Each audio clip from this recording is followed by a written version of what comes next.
नमस्कार विद्यार्थी मित्र हो. नवनाथ खेत्री या यूट्यूब चॅनलवरती तुमचे सर्वांचे स्वागत आहे. आज आपण ह्या व्हिडिओमध्ये बघणार आहोत पोलीस भरती 2025 साठी अत्यंत महत्त्वाचे असणारे प्रश्न म्हणजेच पोलीस प्रशासनासंदर्भामध्ये आज आपण ह्या व्हिडिओमध्ये प्रश्न घेतलेले आहेत. अशाच नवनवीन व्हिडिओसाठी नवनाथ खेत्री या यूट्यूब चॅनलला सबस्क्राईब करा, लाईक करा, शेअर करा आणि कमेंट करायला विसरू नका. चला तर पहा, व्हिडिओला सुरुवात करू. चला पहा, पहिला प्रश्न बघा. पोलीस विभागाचे कार्य कोणत्या मंत्रालयाच्या नियंत्रणामध्ये चालते? तर गृह मंत्रालयाच्या नियंत्रणाखाली पोलीस विभागाचे कार्य चालताना आपल्याला दिसून येते गृह मंत्रालय. पोलीस यंत्रणा राज्यामध्ये कायदा आणि सुव्यवस्था कशा पद्धतीने हाताळते? तर कटक शोधक, कटक निवारण आणि कटक नियंत्रण या तीन यंत्रणेच्या साह्याने पोलीस यंत्रणा राज्यामध्ये कायदा आणि सुव्यवस्था पाळण्याचं काम करत असते. कटक शोधन, कटक निवारण आणि कटक नियंत्रण या साह्याने पोलीस यंत्रणा काम करताना दिसून येते. मुंबई पोलीस अधिनियम किती सालचा आहे? तर 1951 मध्ये मुंबई पोलीस अधिनियम लागू करण्यात आलेला होता. 1951 या वर्षापासून महाराष्ट्रामध्ये पोलीस अधिनियम लागू झालेला आपल्याला दिसून येतो. महाराष्ट्र मुलकी पोलीस अधिनियम किती सालचा आहे? तर 1962 साली महाराष्ट्र मुलकी पोलीस अधिनियम लागू करण्यात आलेला आहे. 1962 मध्ये महाराष्ट्र मुलकी पोलीस अधिनियम 1962चा आहे. महाराष्ट्र ग्राम पोलीस अधिनियम किती सालचा आहे? तर 1967 साली महाराष्ट्र ग्राम पोलीस अधिनियम लागू झालेला आपल्याला दिसून येतो. 1967 मध्ये झालेला दिसून येतो. महाराष्ट्र दलाचा स्थापना दिवस कधी साजरा केला? तर 2 जानेवारी 1961 रोजी महाराष्ट्र पोलीस दलाचा स्थापना दिवस साजरा केला जातो. 2 जानेवारी 1961 हा दिवस महाराष्ट्र पोलीस दलाचा स्थापना दिवस म्हणून साजरा केला जाताना दिसून येतो. महाराष्ट्र पोलीस दलाचे मुख्यालय कोठे आहे? तर मुंबई या ठिकाणी महाराष्ट्र पोलीस दलाचे मुख्यालय असलेले आपल्याला दिसून येते, मुंबई या ठिकाणी. महाराष्ट्र पोलीस दलाचे ब्रीद वाक्य कोणते आहे? तर सदरक्षणाय खल निग्रहणालय हे महाराष्ट्र पोलीस दलाचे ब्रीद वाक्य असलेलं आपल्याला दिसून येतं. सदरक्षणालय खल निग्रहणालय हे महाराष्ट्र पोलीस दलाचे ब्रीद वाक्य असलेलं दिसून येतं. यानंतरचा प्रश्न आहे, महाराष्ट्र पोलीस ध्वजाचा रंग कोणता आहे? तर गडद निळ्या रंगाचा महाराष्ट्र पोलीस दलाचा आपल्याला ध्वजाचा रंग असलेला आपल्याला दिसून येतं. गडद निळ्या रंगाचा असलेला दिसून येतो. महाराष्ट्र पोलीस ध्वजावर हाताचा पंजा काय दर्शवतो? अभय दर्शवितो. महाराष्ट्र पोलीस दलाच्या ध्वजावरील हाताचा पंजा हा आपल्याला अभय दर्शविण्याचं काम करत असतो. महाराष्ट्र पोलीस ध्वजावरील द्विवर्तुळात काठी ढाली कशाचे प्रतीक आहे? तर संरक्षणाचे प्रतीक असलेले आपल्याला दिसून येतात. महाराष्ट्रामध्ये एकूण किती पोलीस आयुक्तालये आहेत? तर एकूण महाराष्ट्रामध्ये 12 पोलीस आयुक्तालये असलेले आपल्याला दिसून येतात. तर बृहन्मुंबई, नवी मुंबई, ठाणे, पुणे, नागपूर, नाशिक, औरंगाबाद, छत्रपती संभाजीनगर आणि सोलापूर, अमरावती, रेल्वे मुंबई, पिंपरी चिंचवड, मीरा भाईंदर, वसई, विरार ह्या 12 ठिकाणी आपल्याला महाराष्ट्रामध्ये पोलीस आयुक्तालये असलेली आपल्याला दिसून येतात. महाराष्ट्र राज्यामध्ये किती ग्रामीण पोलीस परिक्षेत्रे आहेत व कोणती आहेत? तर महाराष्ट्रामध्ये एकूण ग्रामीण पोलीस परिक्षेत्र हे 8 असलेले आपल्याला दिसून येतात. आणि ते कोणते आहेत? तर कोकण, नाशिक, कोल्हापूर, औरंगाबाद, नांदेड, अमरावती, नागपूर आणि गडचिरोली या 12 ठिकाणी आपल्याला महाराष्ट्र राज्यामध्ये ग्रामीण पोलीस परिक्षेत्र असलेले आपल्याला दिसून येतात. 8 ठिकाणी असलेले आपल्याला दिसून येतात. यानंतरचा प्रश्न आहे, ग्रामीण परिक्षेत्राचा प्रमुख अधिकारी हा कोणत्या दर्जाचा असतो? तर विशेष पोलीस महानिरीक्षक दर्जाचा अधिकारी हा ग्रामीण परिक्षेत्राचा प्रमुख अधिकारी म्हणून ओळखला जातो किंवा काम करताना आपल्याला दिसून येतो. विशेष पोलीस महानिरीक्षक. महाराष्ट्र राज्याचे पहिले पोलीस महासंचालक कोण होते? तर कृष्णकांत पांडुरंग मेंढेकर हे महाराष्ट्र राज्याचे पहिले पोलीस महासंचालक होऊन गेलेले आहेत. कृष्णकांत पांडुरंग मेंढेकर हे आपल्याला दिसून येतात.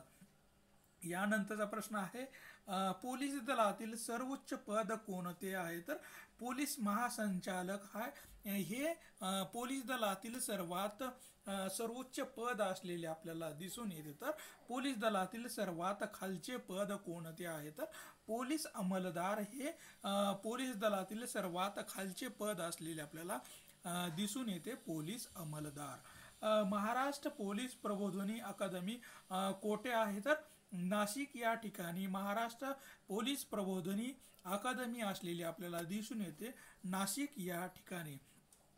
महाराष्ट्र गुप्तचर प्रबोधिनी कोठे आहे? तर पुणे या ठिकाणी महाराष्ट्र गुप्तचर प्रबोधिनी असलेली आपल्याला दिसून येते, पुणे या ठिकाणी असलेली आपल्याला दिसून येते. यानंतरचा प्रश्न आहे, अपारंपरिक अभियान प्रशिक्षण केंद्र कोठे आहे? तर सुराबर्डी सुराबर्डी नागपूर या ठिकाणी अपारंपरिक अभियान प्रशिक्षण केंद्र असलेले आपल्याला दिसून येतं, सुराबर्डी नागपूर या ठिकाणी अपारंपरिक अभियान प्रशिक्षण केंद्र असलेलं दिसून येतं. महाराष्ट्र राज्य पोलीस दलातील पोलीस कर्मचाऱ्यांना कोठे प्रशिक्षण दिले जाते? तर नानवीज दौंड या ठिकाणी महाराष्ट्र राज्य राखीव पोलीस दलातील पोलीस कर्मचाऱ्यांना प्रशिक्षण देण्यासाठी नानावीज दौंड या ठिकाणी आपल्याला सेंटर असलेलं दिसून येतं. सरदार वल्लभभाई पटेल राष्ट्रीय पोलीस अकादमी कोठे आहेत? हैदराबाद तेलंगणा राज्यामध्ये सरदार वल्लभभाई पटेल राष्ट्रीय पोलीस अकादमी असलेली आपल्याला दिसून येते, हैदराबाद तेलंगणा या ठिकाणी. यानंतरचा प्रश्न आहे, लाल बहादूर शास्त्री राष्ट्रीय प्रशासन अकादमी कोठे आहे? तर उत्तराखंड मधील मसुरी या ठिकाणी लाल बहादूर शास्त्री राष्ट्रीय प्रशासन अकादमी आपल्याला दिसून येते, मसुरी उत्तराखंड या राज्यामध्ये. राज्य गुन्हे अन्वेषण विभाग म्हणजेच CID चे मुख्यालय कोठे आहे? तर पुणे या ठिकाणी राज्य गुन्हे अन्वेषण विभाग म्हणजेच CID चे मुख्यालय आपल्याला पुणे या ठिकाणी असलेलं आपल्याला दिसून येतं. यानंतरचा प्रश्न आहे, लाचलुच पथक प्रतिबंधक विभागाचे मुख्यालय कोठे आहे? तर पुणे या ठिकाणी लाचलुच पथक प्रतिबंध विभागाचे मुख्यालय असलेले आपल्याला दिसून येतो, पुणे या ठिकाणी. दहशतवाद विरोधी पथक म्हणजेच ATS चे मुख्यालय कोठे आहे? तर मुंबई या ठिकाणी दहशतवाद विरोधी पथक म्हणजेच ATS चे मुख्यालय असलेले आपल्याला दिसून येते. बिनतारी संदेश वाहक विभाग मुख्यालय कोठे आहे? तर पुणे या ठिकाणी बिनतारी संदेश वाहन विभागाचे मुख्यालय असलेले आपल्याला दिसून येते. महामार्ग सुरक्षा पोलीस दलाचे मुख्यालय कोठे आहे? तर मुंबई या ठिकाणी महामार्ग सुरक्षा पोलीस दलाचे मुख्यालय मुंबई या ठिकाणी असलेले आपल्याला दिसून येते. यानंतरचा प्रश्न आहे,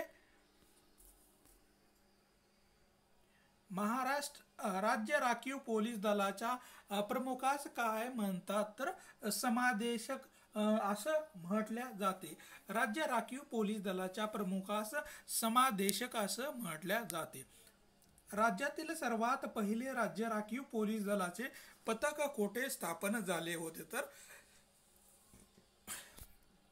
तर पुणे जिल्ह्यामधील पुरंदर या ठिकाणी राज्यातील सर्वात पहिले राज्य राखीव पोलीस दलाचे पथक आपल्याला स्थापन झालेलं दिसून येते. 2008च्या मुंबई दहशतवादी हल्ल्याच्या पार्श्वभूमीवर देशातील राष्ट्रीय सुरक्षा दलाच्या धर्तीवर महाराष्ट्र राज्याने कोणत्या दलाची स्थापना केली होती? तर फोर्स 1 नावाच्या दलाची स्थापना 2008च्या मुंबई दहशतवादातील हल्ल्याच्या पार्श्वभूमीवर महाराष्ट्र शासनाने फोर्स 1 नावाची दलाची स्थापना केलेली आपल्याला दिसून येते.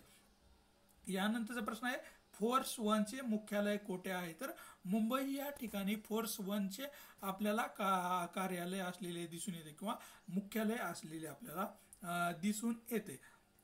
IB म्हणजेच गुप्त वार्ता विभागाचे मुख्यालय कोठे आहे, तर दिल्ली या ठिकाणी IB म्हणजेच गुप्त वार्ता विभागाचे कार्यालय किंवा मुख्यालय दिल्ली या ठिकाणी असलेले आपल्याला दिसून येते. केंद्रीय अन्वेषण विभाग म्हणजेच CBI चे मुख्यालय कोठे आहे, तर दिल्ली या ठिकाणी केंद्रीय अन्वेषण विभाग म्हणजेच CBI चे मुख्यालय दिल्ली या ठिकाणी आहे. ED म्हणजेच अंमलबजावणी संचालनालयाचे कार्य कोणत्या मंत्रालयाच्या नियंत्रणाखाली चालते, तर महसूल विभागाच्या मंत्रालयाच्या नियंत्रणाखाली ED या संस्थेचे कार्य चालताना आपल्याला दिसून येते. महसूल विभागाच्या अंतर्गत हे चालू असताना दिसून येते. भारतीय दंगल आटोक्यात आणणे दंगल सदृश परिस्थितीचे नियंत्रण करणे यासंबंधी केंद्रीय पोलिसांचा कोणता विभाग कार्य करतो, तर जलद कृती दल हे दंगली आटोक्यात आणणे दंगल सदृश परिस्थिती नियंत्रणात आणण्यासाठी काम करताना आपल्याला दिसून येतं. जलद कृती दल हा काम करताना दिसून येतो.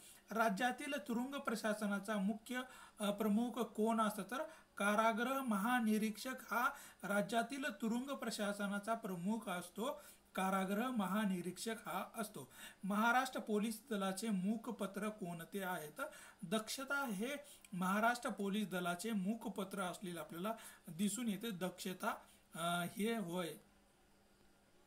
2009 पासून देशातील सर्व पोलीस ठाणे व पोलीस चौकीचे संगणकीकरण करण्यासाठी कोणती योजना राबवली गेली आहे, तर CCTNS ही योजना 2009 पासून महाराष्ट्र किंवा देशामधील सर्व ठाण्यामध्ये संगीकरणाचे संगणकीकरण करण्यासाठी योजना राबवलेली आहे. NTS ही योजना राबवलेली आपल्याला दिसून येते.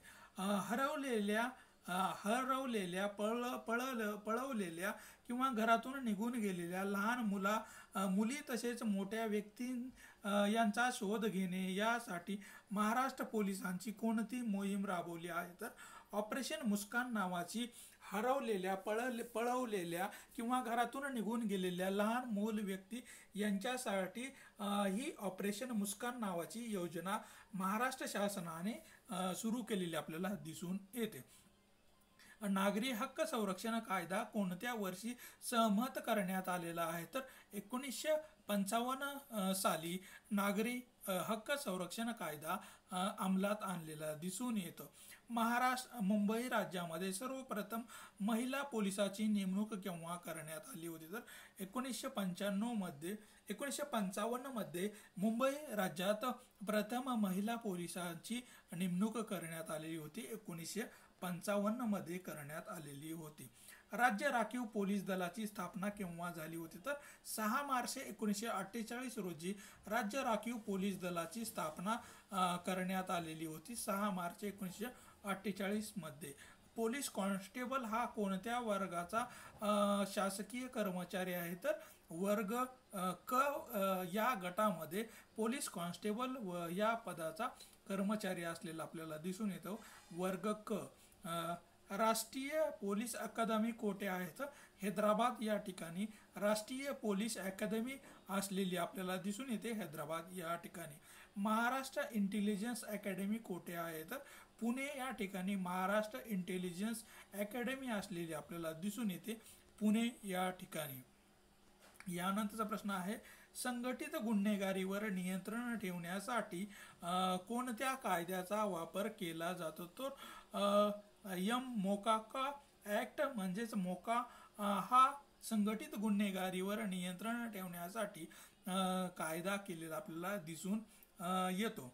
यानंतरचा प्रश्न आहे दहशतवाद विरोधी विशेष कृती पथक म्हणून महाराष्ट्रात कोणते सशस्त्र दल काम करते? तर फोर्स 1 नावाचे दहशतवाद विरोधी कृती पथक म्हणून महाराष्ट्रामध्ये सशस्त्र दल काम करताना दिसून येतं. फोर्स 1 नावाचं सशस्त्र दल. राज्य राखीव पोलीस दलाचा रेजिंग डे कधी असतो? तर 6 मार्च हा राज्य राखीव पोलीस दलाचा रेजिंग डे साजरा केला जातो. 6 मार्च या दिवशी. जिल्हा स्तरावरील पोलीस खात्याचे प्रमुख कोण असतात? तर पोलीस अधीक्षक म्हणजेच SP हे जिल्हा स्तरावरील पोलीस खात्याचे प्रमुख हे असतात. पोलीस अधीक्षक हे असतात. CCTNH चे पूर्ण रूप सांगा. तर crime and criminal tracking network system म्हणजेच CCNTS आपल्याला याचं रूप असलेलं दिसून येते. यानंतरचा प्रश्न आहे ग्रे हाऊस हे नक्षलवादी विरोधी कमांडो पथक कोणत्या राज्याचे आहे? तर तेलंगणा राज्याने ग्रे हाऊस हे नक्षलवाद विरोधी कमांडो पथक स्थापन केलेलं आपल्याला दिसून येतं. तेलंगणा या राज्याने. ईडीचे सविस्तर रूप सांगा. तर इन्फोर्समेंट डिरेक्टरेट म्हणजेच ईडी होय. भारताचे पहिले मुस्लिम राष्ट्रपती कोण होते? तर डॉक्टर झाकीर हुसेन हे भारताचे पहिले मुस्लिम राष्ट्रपती होऊन गेलेले आपल्याला दिसून येतात. तर भारताचे पहिले मुस्लिम राष्ट्रपती कोण होते? तर डॉक्टर झाकीर हुसेन हे भारताचे पहिले मुस्लिम राष्ट्रपती होऊन गेलेले आपल्याला दिसून येतात. भारताचे पहिले शीख राष्ट्रपती कोण होते? तर ग्यानी झैल सिंग हे भारताचे पहिले शीख राष्ट्रपती होऊन गेलेले आपल्याला दिसून येतात. ग्यानी झैल सिंग हे होय. पदावर निधन झालेले पहिले राष्ट्रपती कोण होते? तर डॉक्टर झाकीर हुसेन हे पदावर असताना निधन पावलेले पहिले राष्ट्रपती होऊन गेलेले आहेत. भारताचे पहिले शीख पंतप्रधान कोण होते? तर डॉक्टर मनमोहन सिंग हे भारताचे पहिले शीख पंतप्रधान होऊन गेलेले आपल्याला दिसून येतात. डॉक्टर मनमोहन सिंग. एव्हरेस्टवर सर्वप्रथम पाऊल ठेवणारा भारतीय कोण होता? तर तेनसिंग नोरके हे एव्हरेस्टवर सर्वप्रथम पाऊल ठेवणारा भारतीय होता.